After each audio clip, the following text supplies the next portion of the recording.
Olá, como estão vocês? Tudo bem? Espero que sim. Comigo, graças a Deus, está tudo bem.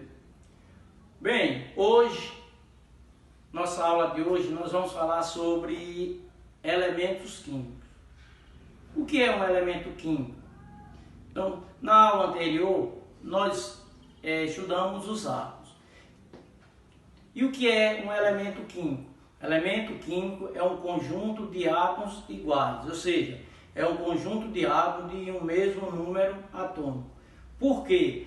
Porque os átomos de um mesmo elemento químico, eles têm sempre o mesmo número atômico. O número atômico é o número que identifica um átomo. Vamos falar também sobre o símbolo do átomo.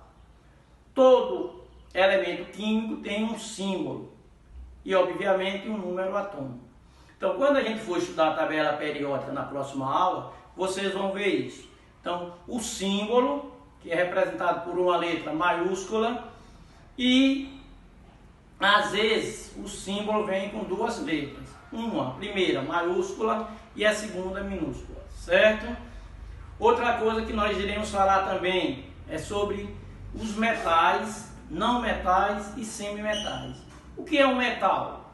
Então, o metal são elementos químicos bons condutores de energia. Já os não metais são maus condutores de energia, ou seja, eles são isolantes, eles não são bons condutores de energia. Já os semimetais, eles ficam intermediários entre o metal e o não metal. Ele conduz energia, mas não numa quantidade como os metais. Eles ficam ali entre os intermediários. Vamos falar também sobre os elementos representativos e os elementos de transição.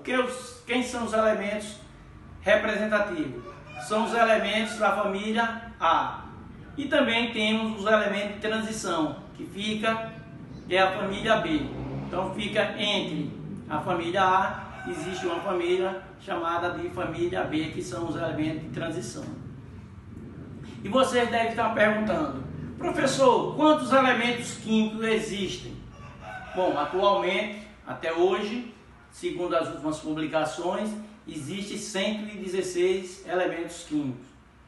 Desses 116, 92 são elementos químicos naturais, encontrados na natureza, e o restante são elementos sintéticos, ou seja, produzidos em laboratório. Então, nós vamos ficando por aqui. Eu vou enviar o texto para vocês com mais detalhes sobre o assunto. Em seguida, vem o exercício, vocês vão ler o texto, copiar as atividades e responder. Certo? Um abraço, até a próxima, fique com Deus. Fui.